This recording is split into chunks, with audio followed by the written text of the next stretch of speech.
a founder who's raised over $30 million across his ventures in Web3, AI, crypto, and fintech. You first were a drummer in a rock and roll band. That festival was for Jimmy Page, the guitarist of Led Zeppelin. I founded my first business by accident. There were a whole bunch of lawsuits, and we grew way too quick, way too fast. And it comes at significantly high risk, that we might run out of money. That was the kind of light bulb moment that was this is what the business is about. And then it was just investor over investor, falling over themselves to try and put money into the company. And we formed the business over a weekend using AR to help people with Parkinson's and other neurological diseases walk again. His father was able to get up out of his wheelchair and walk across the other side of the kitchen. Microsoft ended up getting in contact with us, and they offered us a significant sum of money to do this. That enabled us to become the largest and most sold mixed reality device. Make the mistake, make them big, lose everything, just do it, just welcome every no, because the last thing you want to be doing is... Hi everyone, today we're here with Rupert Barksfield, a founder who's raised over $30 million across his ventures in Web3, AI, crypto, and fintech. Rupert, for anyone who looks at your LinkedIn, it's very clear that you've started and scaled many different companies. But I want to know, what do you think, and you summarize your journey as a founder and all the different ventures that you've worked on? What do I think when I summarize it? Yeah, how would you summarize your journey? Well, I think ChatGPT's done a really good job of doing it already for my LinkedIn. So, no, I mean, look, you have to present yourself out there in a way that is digestible to people. And so I regularly present myself on a way of I'm really good at founding companies and raising capital, because typically in a founder life cycle, one of the biggest challenges is actually raising that initial capital, and it's something that I've always found very natural and very easy to do. If you have the right constituent parts in place. But I think, look, honestly, if I had to summarize anything, life changes and you go through different cycles. And yes, I'm a founder. Yes, I'm an investor. Yes, I'm a great sidekick, I like to think I'm a good sidekick. At least you have to ask some other co-founders over the years, I like to help people and make an impact on the world. And I think that would be my easiest way of kind of summarizing it. But you didn't always start out as an entrepreneur in the world of business, did you? Because I was reading that you first were a drummer in a rock and roll band, and then you did your BA in sound technology. How did that...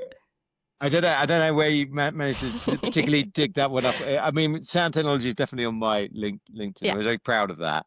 I can't remember when we initially met if I had mentioned this, because I know that you've applied to some amazing places, and I was really fortunate when I was growing up. I kind of found it. Let me start at the beginning. I founded my first business sort of quite by accident. So in the very early Web 1 days, this was before kind of credit card transactions were really easy to do online. You used to fill in a really weird form, and then that would email the person you were transacting with, and then they would physically put that into a machine to do your credit card transaction. So Web 1 was a kind of a bit of a scary place, but I found it was a really good arbitrage. So I used to import products from Eastern Europe and sell them in school. Initially, I sold them to my school friends, and then I ended up selling them to the teachers, and then to the rest of the kind of school faculty, and then other schools, and so on and so forth. That was my kind of early entrance into kind of entrepreneurialism, but I wouldn't have called it that. It's just, in fact, the terminology entrepreneur in my family was a bit of a bad word. At the time when I was growing up in the United Kingdom,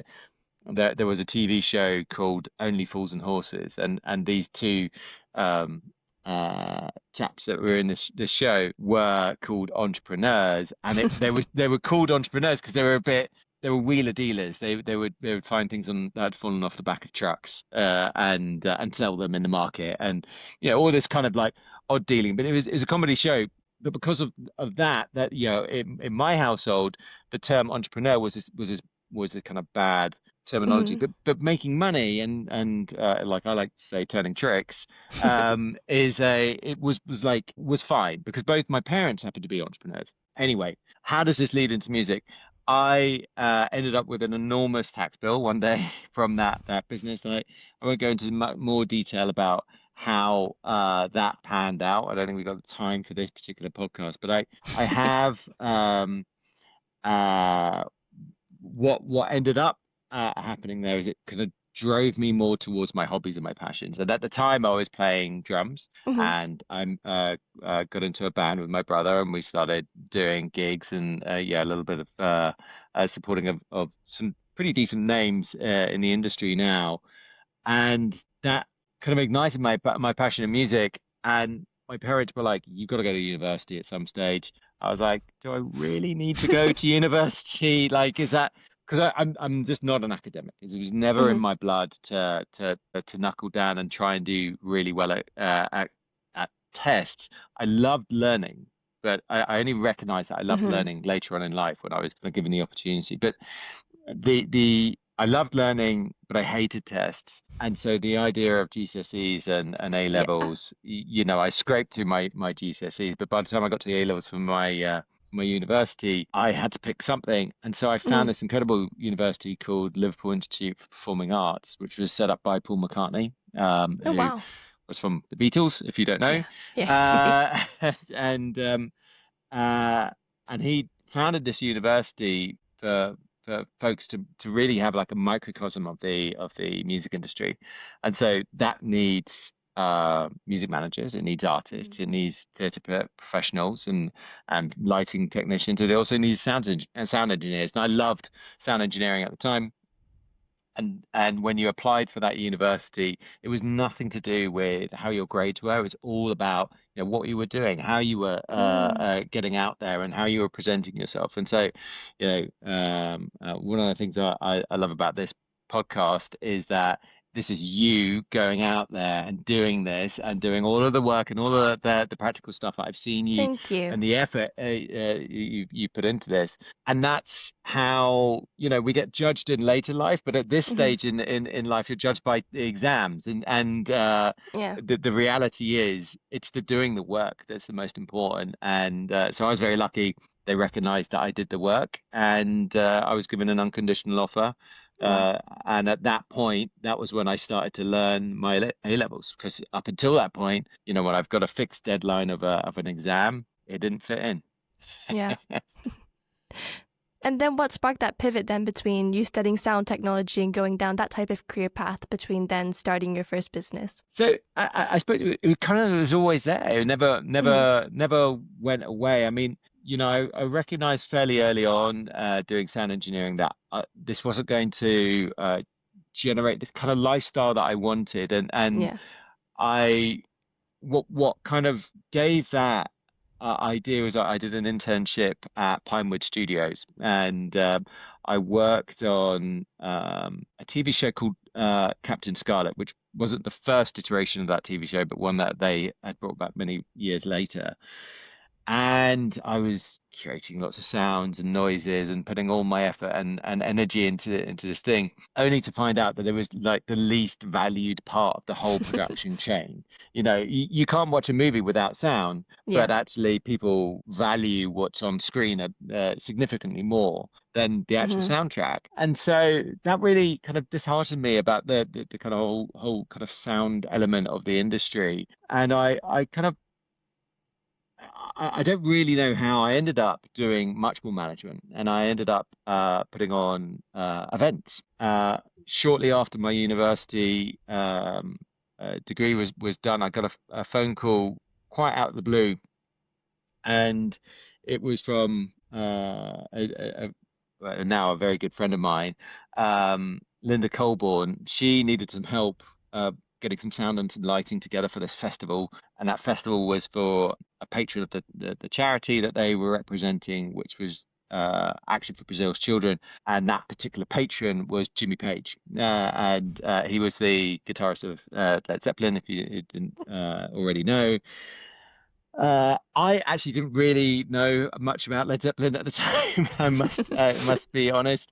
I did a lot more learning, and I ended up working with Jimmy quite extensively after that. But That's the awesome. point was, I put on this festival, and that turned into this gig working with Jimmy, and then Jimmy hooked me up with a guy called John Henrys who used to run this organization or this rehearsal studio in London called John Henrys.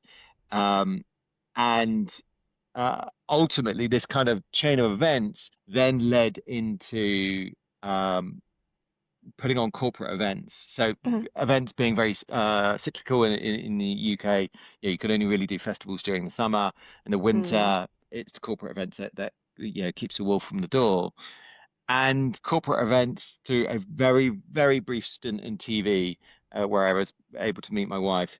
Oh, that's It was the best. awesome. There was the best thing I got out of it. Was It led me to Google, and I worked for an agency led by an incredible chap who very sadly passed away this weekend. Oh, I'm sorry to hear And that. this was really the kind of the formulator in my life, because up until that point I really didn't know much about tech, and I didn't Hmm. know much. I mean, I've been in like putting physical things together, electrical lighting and Mm. sound and that kind of stuff. But the learning about tech from a coding standpoint, working with Google, putting on their events initially, and then ultimately ending up to doing a lot of digital development for them, was a huge transformation in my life. And that was really the start Hmm. of my startup career. And you've worked since then in many different industries. You worked in fintech and in Web3 and in AI. And well, what do you think is the common thread between the businesses that you work in? Because a lot of founders just pick one industry and they'll do a couple of startups or one startup in there, but you've done it all. What I do you think that is? Yeah, and don't forget medtech is actually And my medtech as well, and is Stroll, right? yeah, absolutely. And I what is it that keeps on kind of connecting them? I think there's a couple of things. One is always being open to new opportunities. Always, I was always naturally on the kind of cutting edge of technology. I think I mentioned just as we jumped on, I was listening to your Ego podcast the other day, and one of the things he said was resonated with me a lot, which was like when I was growing up, I was always playing with technology in one way or the other. Yeah. Be that Lego, be that programming, be that whatever Mm. it was. I mean, I remember from a very young age, from about age 11, I was wiring up in my dad's factory. He was into industrial electronics, and he would give me a wiring diagram, and then he'd go off to the other side of the factory and do work on something else. He taught me a little bit, but I would just be left all day on a Saturday afternoon, from Saturday morning through to the afternoon, to wire this panel based on the wiring diagram, and I would do it, and he'd be pleased, and it would work. Um, but at the same, in the evenings, I would, getting home from school, I'd be rewriting a website for him, or Mm. coding in Flash, which is not a language we have really much anymore. Um, and so I was always on these kind of cutting edges of technology, whatever it was. And honestly, I think unless you are just obsessed with this stuff like I am, I don't know how you kind of get that Hmm. into a life. But certainly when I came out of working with Brand Fuel and Google, and then moved on to Wasserman, which is my kind of career with the Hmm. NBA and NFL, and then after those two kind of agency elements, I wanted to really start my own businesses. I kind of naturally fell into the crack of doing an agency, but that agency was always around cutting edge technology. We were the ones telling the other event agencies and the people working for Google, Twitter, and Facebook, and all these other folks, what was new, what was cool, what we wanted to play with, and so that led to anything from like Gen 1 versions of Oculus. Oculus, I don't know if you know, started as a Kickstarter campaign, and we had one of the first headsets in the United Kingdom. That's We awesome. then moved on to working with things like Microsoft HoloLens and Magic Leap and Mhm. these other kind of like VR, AR technologies. But on the hardware side of things, we were also working with Arduinos and Raspberry Pis, and we'd always blend like hardware and software together. Mm. And the early days of kind of GitHub and the repository kind of revolution and open web and these sorts of things, we're taking these open frameworks that other agencies hadn't really looked at or thought about, and we were using them live, and we were also contributing a lot to them as well. And there was just a kind of a natural kind of affinity and draw to always being on the front edge of technologies. When I had that agency, which was called Fat Unicorn, and a company which I loved, but I had no idea how to run really, and we grew way too quick, way too fast, and very sadly, I lost that business quite dramatically. How did you What I lose it? Well, very sadly, down to financing. It's Oh. a very long story, but the the thing about any kind of business or any activity you take on is it's obviously very important to take on the learnings, right? Mhm. And with that particular business, I learned so much about how to manage people, how to recognize the right qualities and traits in others, Mhm. in particular co-founders and that kind of stuff.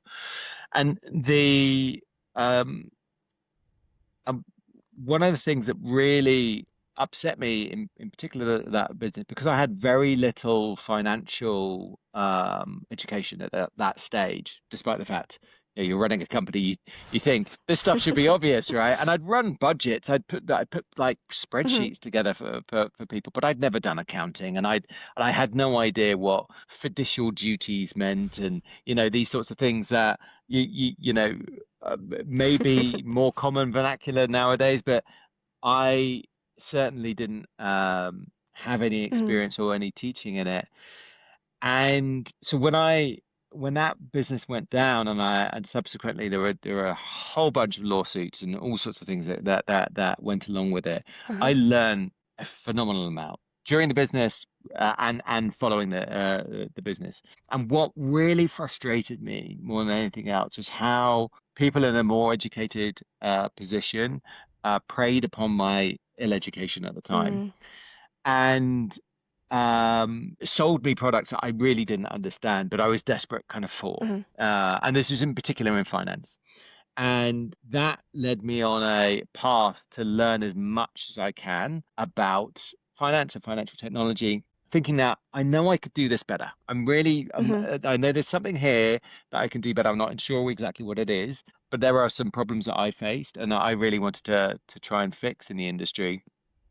And so I spent everything that I could and all time that I had outside of grabbing bits of money together to try and pay the mortgage and keep my children fed at the time. Mhm.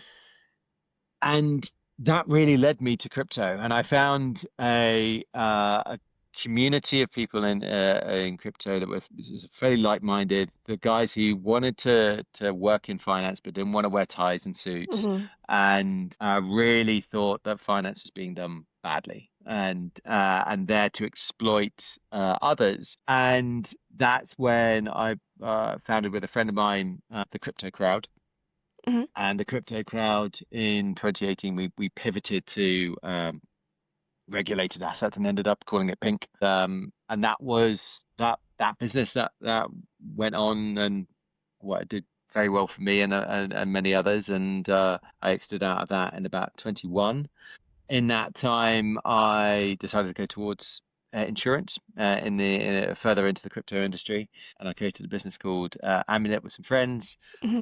and that then exited out of that in about 2023 before working with some of my portfolio companies that I'd invested into over the years and a few other bits. So that led me on to working with a few other companies, Mhm. and then most recently, or about just over a year ago, founding a business with a friend of mine. to solve issues that I faced here in Portugal, as well as many other people faced around the world, which is Century.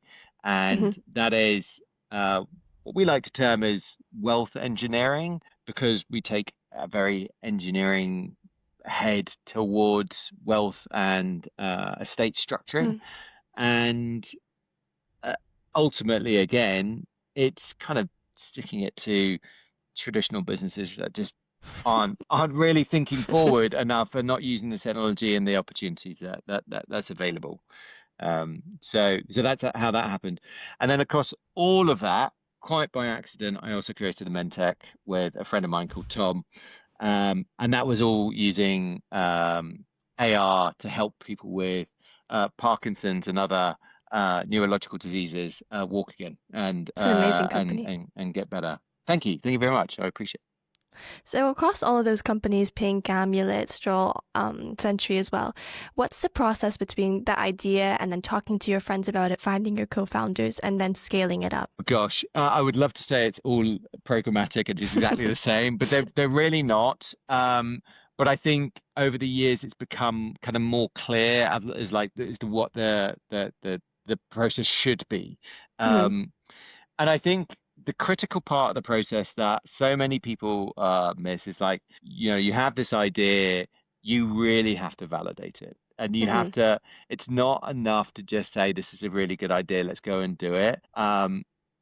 You could do it to a certain extent, but that's only for the validation phase, and you must take customer feedback and you must take in the opinions of others and put that into a product. So, to kind of give you an example with Century, when Brad and I came together, and it was in that business, it was the co-founders met to start with, Hmm. and it was Brad that had the original idea for the business. We came together, we met through YC co-founder match, Oh, and it was really? quite yeah, it was quite serendipitous. I was looking for somebody to help one of my portfolio companies, and as it turned out, Brad lived in Cascais, and which is where I live as well. Hmm.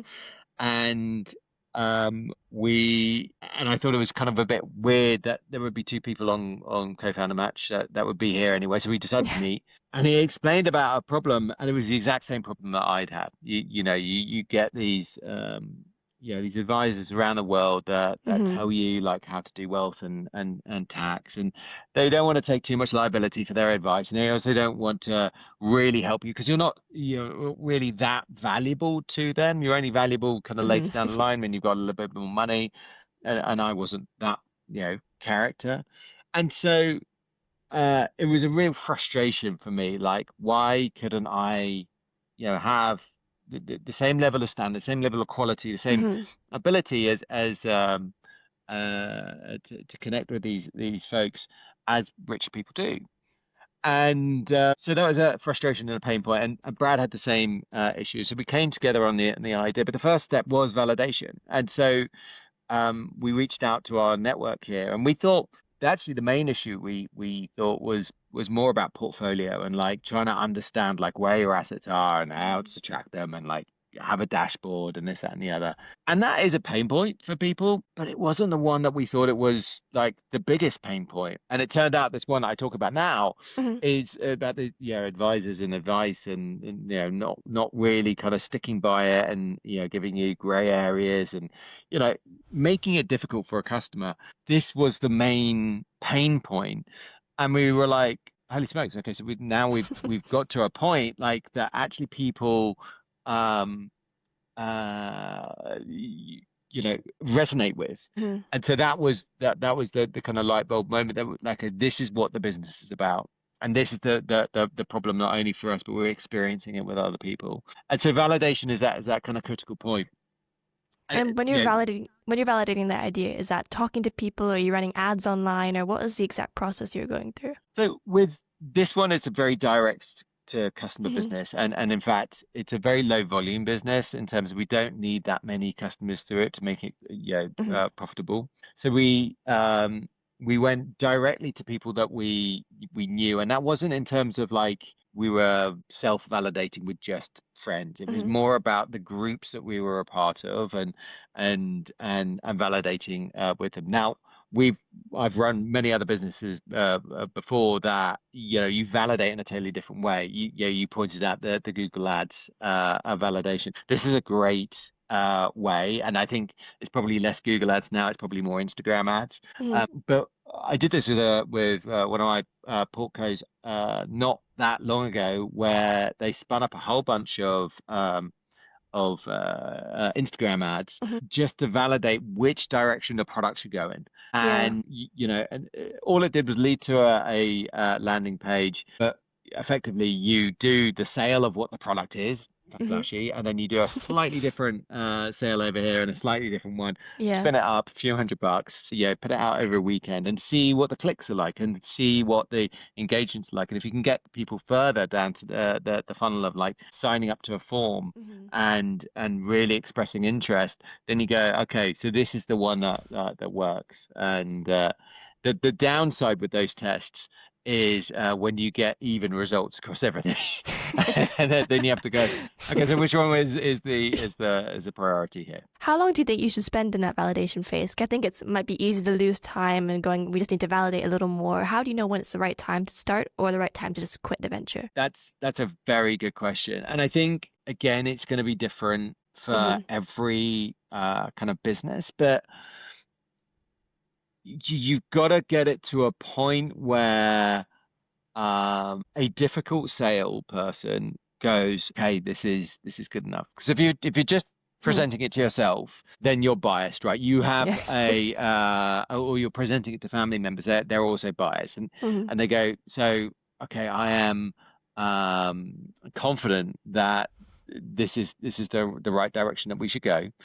Um, and then you barrel on down that and you take all of your founder excitement and this, that, and the other, and ultimately it's a total flop. And I've seen this time and time and time again where people build way ahead of having product and they get so wrapped up in it. They even raise money off that very easily.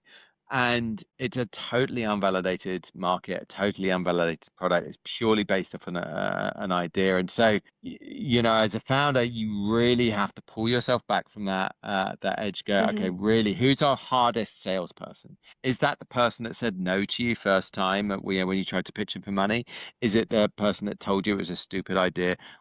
Who's our hardest person? How can we win them over? What's Hmm. the mark? Is it 1,000 clicks? Is it 10,000 clicks? Is it like, what is it that would win them over? Because if I can Hmm. win over that one difficult client, then all the other easy ones, We'll they're a walk in follow. the park. Yeah. And then once you've validated that idea, what's your next step? Are you building the product? Are you going to investors and trying to get money for it? Well, yeah, that again is the challenge. So it depends on where you are. If you Yeah. have the money to go and build the product, and I would always suggest with most products now, you can pretty much build it yourself. Hmm. That there's only a kind of limited handset of stuff, usually in the kind of deep tech space. Yeah. Let's say it's like, I don't know, bioengineering or quantum Hmm. physics or something like that. Then you need like, Yeah. millions of dollars before you can even move an inch. But that's something different. And that is Hmm. technological innovation. If it's a app or is it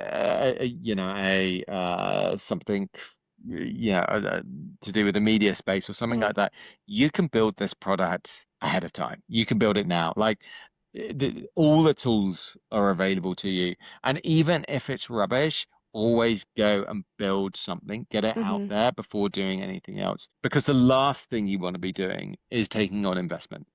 It is very that you want to Hmm. exhaust all other forms of capital and injections into the business before taking on investment. There's two reasons for that. The first one is equity-based capital into the business Hmm. is the most expensive form of Yeah. capital out there. And the other reason being you are beholden to them. You reduce your Hmm. level of freedom that you have to direct the business in the way that you want to direct it. You are always updating them. You're always asking them for advice. And the minute that you are not updating in the right direction, they are your not necessarily your biggest cheerleader. And there's Hmm. different types of investment out there. There's different types of equity. You have angels that Hmm. really back you. There's your family and there are your friends, and they're always gonna push you on. But the pockets are not endless, and Mm. they there may be a point that they sit you down and say, this is not working, and actually it is. And it's the time to be strong through those kind of conversations. But that's kind of a different subject. Yeah. So You then once should, you're, should hold off. and then if you eventually are ready for financing, because you have raised a lot of fundraising throughout your Mm. companies, how do you prepare a company to be more investor ready and to be ready to pitch it to them? Well, the best situation or the best scenario is to essentially have the investors come to you. You- There is two types of financing. When it's like this sort of thing, and I've experienced both. Where with Pink, it was a really hard sell. Mm. It was trying to go into investors, explain what we were doing with this community, um, and explain how the product worked was a hard sell. And trying to find the right people and try and get capital Hmm. injected into the company was just constant, and we were always on the edge of running out of money. With Amulet, it was the opposite. We had the market timing behind us. We had a product. We had a team. We had a validated idea. All of the boxes were ticked for Amulet, and so we spoke to a handful of investors at the beginning who just lit the touch paper, and then it was just investor over investor, falling over Yeah. themselves to try and put money into the company. And that's exactly what you want. You want to be able to have a competitive round Hmm. where investors are very excited to follow you, but you have to have the right kind of mechanisms there. And the former, with Ping is a challenge, but it can work out really well in the end. And the latter, where they're falling over themselves, is so much easier, but it can also pan out badly in the end. And so I think ultimately you should just get your business into the strongest possible position it can Hmm. be. And having a ton of sales, a ton of traction, a ton of signals in the right area, be those letter of intents from customers that you can't serve, be they fully signed up Hmm. customers that want it more. To have growing pains in a business is a phenomenal thing. I see often say that do a business that doesn't scale, because if you can get that business right, scaling is a problem that you can solve. Hmm. But if you can get the core part of the business right, then you're on to an absolute winner. And so you've also done some investing as well in small stage companies as an angel investor. And I Mhm. imagine that's the type of stuff that you're looking for as well. But when you're working as, say, talking to founders and then maybe coming into their company as a co-founder, as COO or CEO, what are you Yeah. looking for as knowing whether this founder is going to make it or not and whether this is a company that you want to be a part of? I have that as fairly simple. Is it somebody I want to follow? Hmm. Could I call that person a leader? Is that um, uh, because ultimately there are going to be some really dark times, and they are going to have to really rally the troops together to move forward. And if it's somebody that you can stand back and genuinely go, okay, this person is going to run this to the nth degree, then all day long I want to be a partner of that. That is my biggest thing. Team is the most important thing of an early Hmm. stage business. So when you're looking at pre-seed and seed based funding rounds, these are the team is the critical element. Um, all the other elements are kind of tertiary, like even like the idea, any traction, this and the other. If they need to pivot to something, if they're doing a digital app and they need to sell cornflakes, they will. And I say that as a bit of a joke, but that's true. It's exactly what Airbnb did. When they were at their darkest moment, running out of money, they sold packets of cereal, and and it kept the lights on for a little bit. Another um, story is ID Me, who are now a multi-billion-dollar unicorn company. There was a night when I forget the name of the founder. He had to drive across America to pick up a container full of Lego to then go and sell that over the weekend.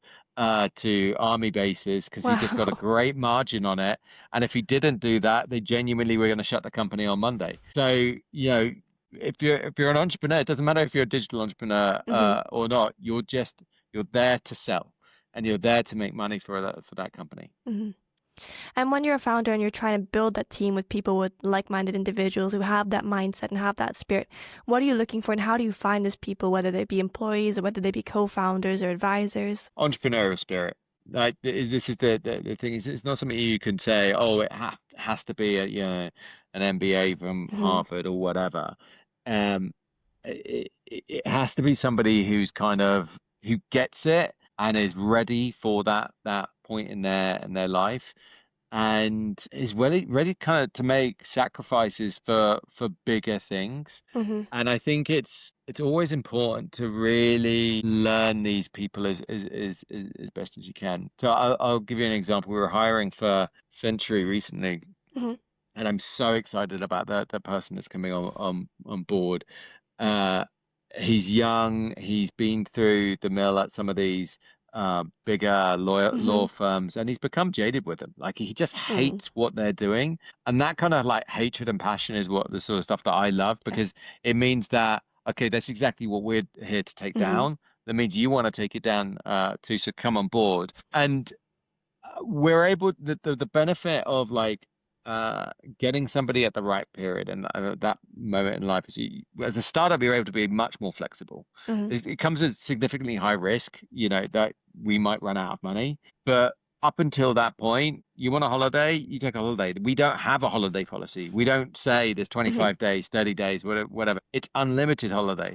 If you're ill, if you want to take time off, just take time off. But nobody in at that early stage of a business wants to take a time off Hmm. because we're all so excited about the business. We want to push it forward, and it's that excitement and that kind of crystallization. The people that are ready to do different things and take big leaps, that's the bit that you have to find. And it can be really tough to find that. You can say a lot of no's to people. And we did on this in this current role, but yeah, we found somebody great now. I hope.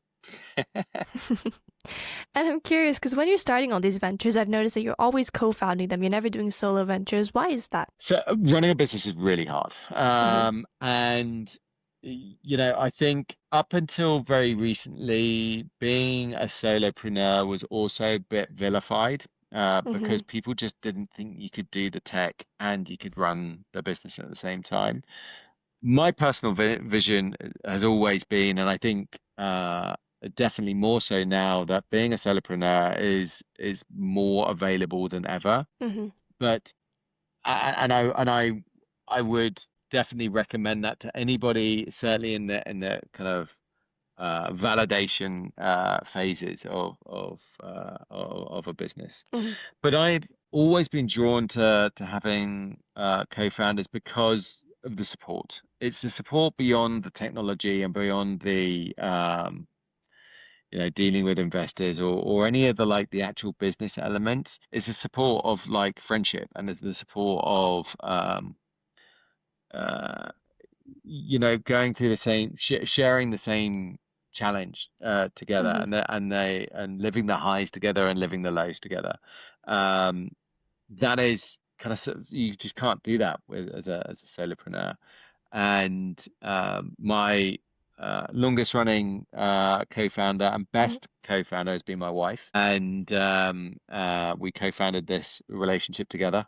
Hmm. And it's that the things that you share along that path you just can't do with other people. And Yeah.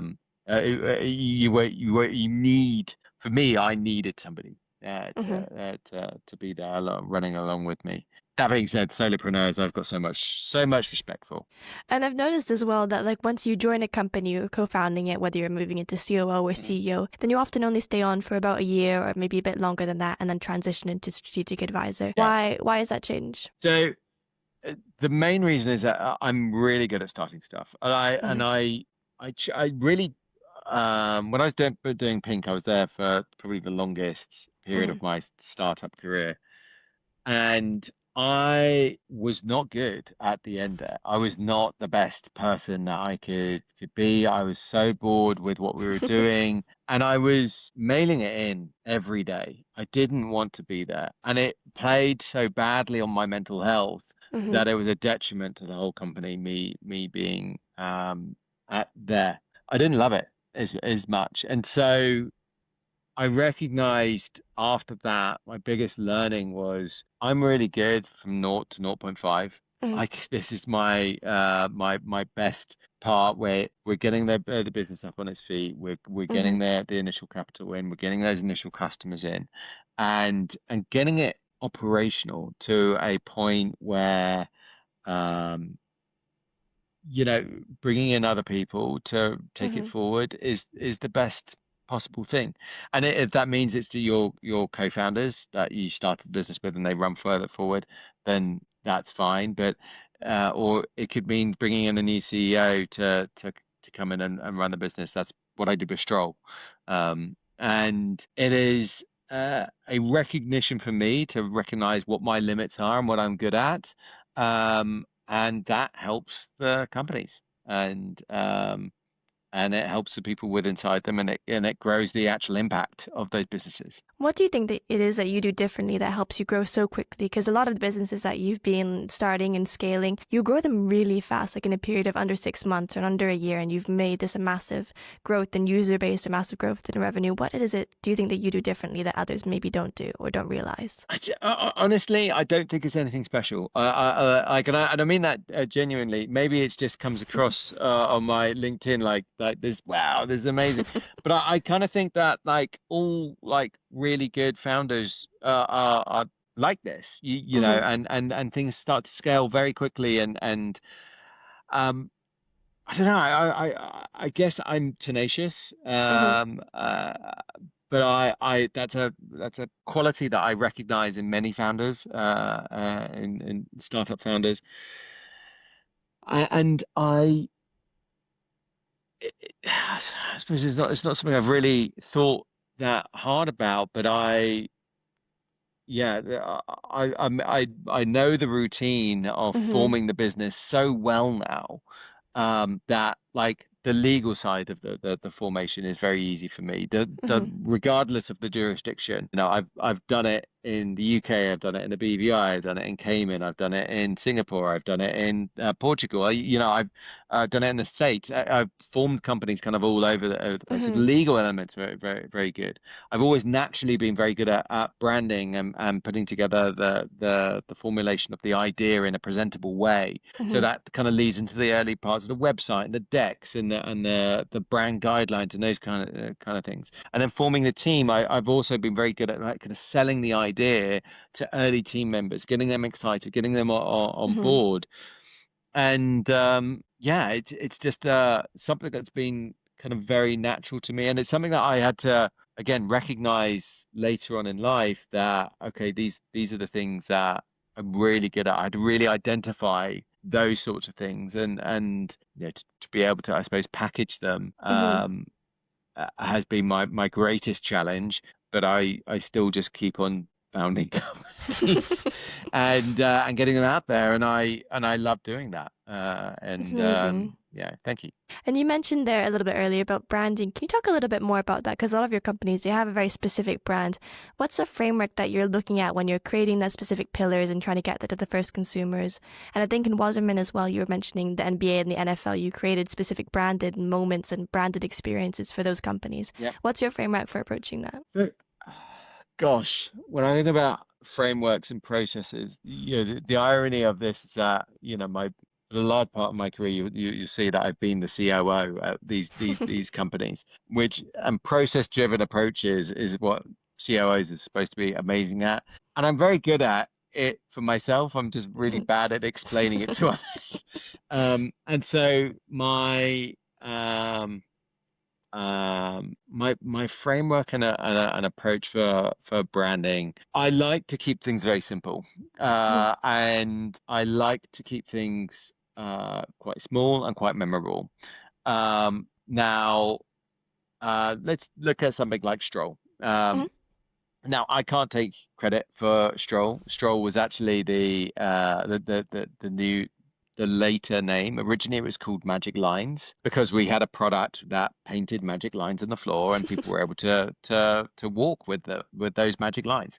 And now, we always knew it kind of wasn't the best name. Mm-hmm. We were always very flexible towards something else. And so later on, when Jorgen, the current CEO and co-founder, came on board, um, we went through a branding exercise with an agency at that Mm-hmm. stage because the company was, much further along, Yeah. and we brought on an agency that worked for. I think they worked for a little bit of equity early on in the early days, and not very much cash. And we then ended up with Stroll. And Stroll's a brilliant name because it's on the surface it rolls off the tongue, and the Mm-hmm. product was all about walking, right? So going and taking a stroll. But we put three L's in it, and there's a very good reason why we did that, is so that we could trademark it. You can't trademark a name, sorry, a word, but you can trademark a name where it is unique.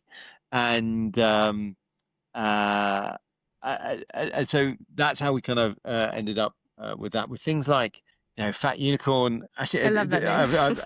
I'm now recognizing a pattern. I didn't create the name Fat Unicorn either. It was my wife that came up It's all her. with that. And so she stumbled upon that. But we wanted something unicorn-esque, but we also wanted Mm-hmm. it to be unique. And I was significantly heavier at that stage. My co-founder was also quite heavy, and so we wanted this unicorn to be fat, and somehow we kind of went away from rhinos to like a literal unicorn that was fat. Um, Pink, however, was my name. That one I did That's a good did name. come up with. And so originally we were called the Crypto Crowd. And again, Mm-hmm. we were like, okay, this is too long. Two words. Yeah. And I think it was like co.uk was the original website. But it's just like awful SEO and that kind of stuff. And at the time we were thinking of like, well, how can we reduce this down so it's just one word, Mm-hmm. and like it's a really dominant color, and like really like it stands out on a screen, and so pink kind of naturally came through. We were in the pub when I remember the conversation, and I was like, well, "What about pink?" But like we use a Y as instead of an I, Mm-hmm. and then we can you can trademark that. I mean, we can, and look, the domain's available, and uh, and yeah, we went. I had really had to sell it hard to my other co-founders, but once we went with it, we really committed, and then all Mm-hmm. of the branding just fell out from there. So Yeah. not only like the how the logo looked, and like there was a Y, which meant like it was the people that, like holding Oh, up their right. arms, and like it was the people that used in the crowd wisdom technology and that kind of stuff. It was also, it lent into how we presented ourselves at conference. We always wore these pink jackets, and That's awesome. there's a video of me presenting at Web Summit in front of like 15,000 people about pink, and we've got these pink jackets on, and we got our pink backpacks, and like it really stood out, and it made us memorable Yeah. when we had like kind of zero cash to be memorized or memorized by Mm-hmm. and or yeah, so that was our kind of uh yeah, the a bit of inspiration behind that. Mm-hmm. And you talked about Stroll a little bit earlier, and I just want to go a little bit deeper into this because when I was Sure. researching all your companies, this was one that really stood out to me. And well, first off, for someone who doesn't know what it is, how would you describe the mission of it? So it's diverted over the years. So let me go back to the original days. Mm-hmm. Why did we start doing this? So my friend Tom put up a video on Facebook back in the day when Facebook was cool. It was pre-Instagram, or at least Instagram wasn't as big. And we the video was very simple. His dad had small vessel vascular dementia, Mm-hmm. and he had become wheelchair ridden. His legs physically worked, the muscles physically worked, but he could not walk. And so Tom found out this way. He was talking to a physiotherapist and he thought he'd try it at home. And he just put some colored lines down on the floor. They were literally the Mm-hmm. exercise bands that he put on the floor. And amazingly, his father was able to get up out of his wheelchair and walk across the other side of the Wow. kitchen. And it was truly magical, a magical moment. Yeah. There were these lines, yeah, magic lines. That's why we called it that. And I looked at this video and it went a little bit viral, Mm-hmm. yeah, I think it was, probably a few thousand people clicked on the video. He was very good at video editing, Tom, and I saw the video, and Tom and I grew up in two adjacent villages. We went to primary school together. Mm-hmm. And I said, this is really cool. I think we could put this into a piece of tech that I used in my agency. And not long prior to that, my agency had gone under. I think I'd already started Pink by this stage. In fact, Mm-hmm. yes, I definitely had started Pink by this stage. And I said, I think we could put this into this technology I got called HoloLens. It's a mixed Mm-hmm. reality headset and projects um, whatever 3D object you've got inside the glasses, it would project it inside the glasses, and you could see that in the real world. Mm-hmm. Now they're big and they're heavy and they're uncomfortable to wear, but I thought this could work around the house, and maybe we could use it outside the house as well. So I had one of these old headsets in my shed, and I got a friend of mine to code it up, and I said, "Look, this is a really Mm-hmm. cool project. We haven't got any money for it. Can you spend a day or two and let's make it work?" And then we're going to put it on Nigel's head and see if Mm-hmm. that works. And it did. And in short, Wow. when we were amazed, and then we did a little video of that, and then that went viral, and then Microsoft ended up getting in contact with us, and Magic Leap ended up getting in contact with us. Mm-hmm. And we formed the business over a weekend, Wow. and as like I like to call this my accidental business. We had no plan of like actually forming a business out of this, but when Magic Leap came on board Mm-hmm. and they offered us a significant sum of money to kind of do this, and Mm-hmm. that money was as a grant as well. It wasn't even Wow. as an investment. We were like, okay, let's do this. Let's Mm-hmm. form this business and take the money. And so we did, and it was a bit of a slow burn to start with. Medical technology is a really, really difficult area. Yeah. Um, but we developed out the technology further. We got it into Parkinson's groups in the UK. We recognized that Parkinson's was kind of like the main area where Mm-hmm. it has a lot more kind of understanding than small vessel vascular dementia, and people with Parkinson's tend to um, keep their mind for Mm-hmm. longer, which, as dreadful as it may sound, but it made it a Yeah. more available group that we could test the product with. And so we ended up developing this product and putting it out there. But for me, it became way too much. Trying to run Pink at the same Yeah. time as running this, it was exhausting for me. And both businesses were suffering at the time. So I went on a hunt to try and find a CEO to come in and take on the responsibility of growing Stroll beyond well, 2 lines at that stage became Stroll beyond what it was and grow it into a real business. It had all the hallmarks of doing something great. And I found Jorgen, and I Mm-hmm. found him through a network of entrepreneurs in the UK called ICE that connected me to Jorgen. And it took some time to go through this process. Mm-hmm. He was going through a life change. He was moving from New Zealand to the UK. He had recently lost his grandfather to Parkinson's, Mm-hmm.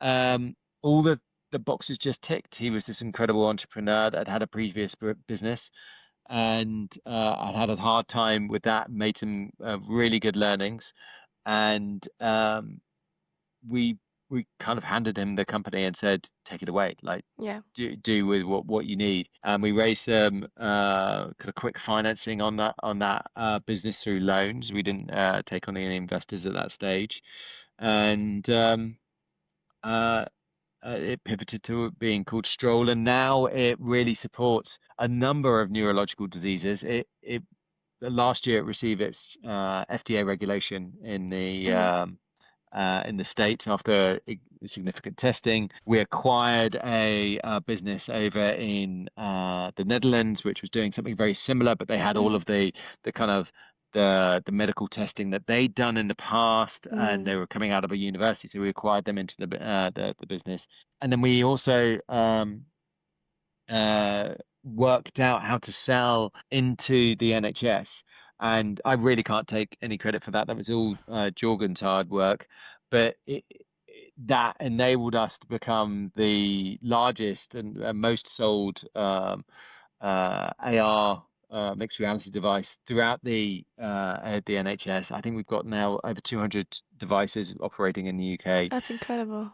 And now as we expand into the United States, that's obviously the major market. It's just going incredibly well, Yeah. and you know, it spurred on by hopefully me recognizing my limits, bringing on Jorgen, and trying to connect him with the right folks when I can, and but also a great product and impacting a significant amount of people and changing a lot of people's lives. Or I saw just last week as well, you're featured on, oh, I don't know the name now. It's one of like Europe's breakthrough list of best like startups and entrepreneurs, and it Oh was a wow. featured last week. So congrats on that. Oh, thanks. I haven't even seen that. Yeah, send it to me after the I will, I recording. will. It was really cool. Thank And you. you mentioned there as well about time management, and you have Pink, and you were working with Stroll. Yeah. I want to know what's a typical day of yours look like? Because you're managing so many different stuff, you're investing in so like how do you do it all? You would not believe how many times this question comes up, and I still don't have a good answer. I really don't. I was thinking last week about this podcast. I was like, thinking, what kind of piece of advice can I give to folks that may be watching this? And one of these things that I've always kind of kept to is that I don't Hmm. believe in a work-life balance. I simply don't believe in it. I just believe in Yeah. life, and that everything has to fit into that. So it doesn't, mean that I don't get to spend time with my family. I do spend Hmm. as much time as I can with my family, but everything fits in. So if it's Yeah. a meeting at midnight, it's a meeting at midnight. It really doesn't bother me, and so I think there's a few kind of tenets that I try and take forward with me. Um, I prioritize health now, Hmm. certainly, much more significantly than I used to, but it is health is definitely one thing that allows me to keep going and allows me to have the energy to do these things. Um, uh, I obviously also prioritize my family, and then Hmm. all the kind of other kind of work elements kind of fit into that. And it's also somewhat about geography as well. So I've been working a lot with Sensei recently, Hmm. and it was one of the AI companies, and supporting them in a really difficult kind of transition in their business as they strive towards product market fit, which I'm pleased to say they've now really achieved. With Sensei, a lot of the key people I was working with were over in Mexico, so that works really nicely on an afternoon time. Hmm. Meanwhile, Sentry, the tax and wealth startup, they are largely based here in European time zone. And then there are some other folks that I've been fortunate to work with. Well, certainly with when I was working on Amulet, that was a Singaporean time zone. So you're able to kind of work through time zones and, Yeah. and find different slots that work well for people. It means that you have to put in a significant amount of hours, but you know, I've been naturally very good at like offloading stuff that's not good for me Hmm. and still keeping tabs on it and still tracking on it. My wife and I have a property portfolio, and I have zero input on that. That is all down to her. She looks after it all. And when there is a problem, when there is a tax meeting, when there is something that needs to be signed off, that's when I get pulled in. But typically it just runs with her, and she looks after that. Um, and you know, there's really no easy answers other than have some fixed, non-negotiables that you Mhm. put in your diary, and then everything else just fill out the hours. Like there's a lot of hours in there. A friend of mine was like, "How do you get to the gym in the morning?" And I know because I've seen your father in the gym at 5 o'clock in the Yeah. morning. That's when we go. Right, we just go at 5, because that's when it worked. And like when that stops working for you, stop doing that. Yeah. I don't do it much recently. I've been missing him. And but I have a slightly different routine that works for me really well right now, and that will change over time as well. I think Mhm. you've got to have these fixed pillars that you stay by, but when they need to change, recognize when they need to change rather than being that making that change a Yeah. detriment to yourself. And we'll just wrap this up. The scene is yours. Is there anything else that you want to share that you haven't shared today? God. Um, it's one of my old sayings, and it's all lessons cost money, the good ones cost a lot. And that I has love that. kept me going for a very long time. And you are going to make mistakes through life. You are going to continue to make mistakes. Run towards them with gusto. Make the mistake, make them big, Mhm. lose everything, because it is only the way that you are going to grow. It is only the way you're going to learn. And they can seem really scary at the time, but believe me, you'll come out stronger on the other side. Mhm. Well, thank you. That's a wrap. Thank you.